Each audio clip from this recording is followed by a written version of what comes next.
네, 일본 정부를 대표해 취임식에 참석하게 된 하야시 외무성 장관은 기시다 총리 친서를 새 대통령한테 직접 전할 것으로 보입니다. 기시다 총리는 한일 관계를 이대로 방치할 수 없다면서 과거사 문제 해결을 다시 강조했습니다. 도쿄 이경아 특파원이 취재했습니다. 한국 새 정부 출범을 앞두고 기시다 총리는 한일 그리고 한미일 협력의 중요성을 강하게 느낀다고 밝혔습니다. 우크라이나 침공 등 국제 질서의 근간을 흔드는 일이 잇따르고 있는 점을 그 배경으로 꼽았습니다.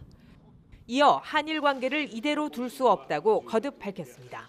難しい問題が存在するわけではありますが、このまま放置することはできない。先日の代表団とのやり取りも踏まえ、我が国の一貫した立場に基づいて、取り組みをます。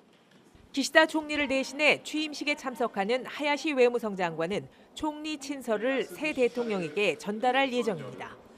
지난달 한일정책협의단이 한일 관계 개선 의지를 담은 당선인 친서를 총리에게 전한 데 대한 답장 성격입니다. 협의단 방일 당시 핵심 의제였던 강제동원과 위안부 문제의 해법에 대해서도 논의를 이어가게 됩니다. 岸田総理の特使として韓国を訪問をいたします。韓国滞在中、韓国政府要人等との意見交換も実施をする予定でございます。 이란의원연맹 누카가 회장을 시작으로 여야 국회의원들도 취임식에 참석합니다. 취임식 다음 날 새 대통령과 만날 예정인 누카가 회장에게 기시다 총리는 기대감을 드러냈습니다.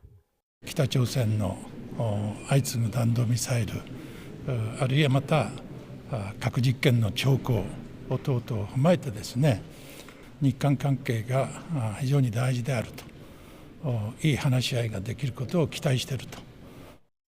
일본 민주당 정권 당시 하토야마 전 총리 등 한국과 인연이 있는 인사들도 잇따라 한국을 찾습니다.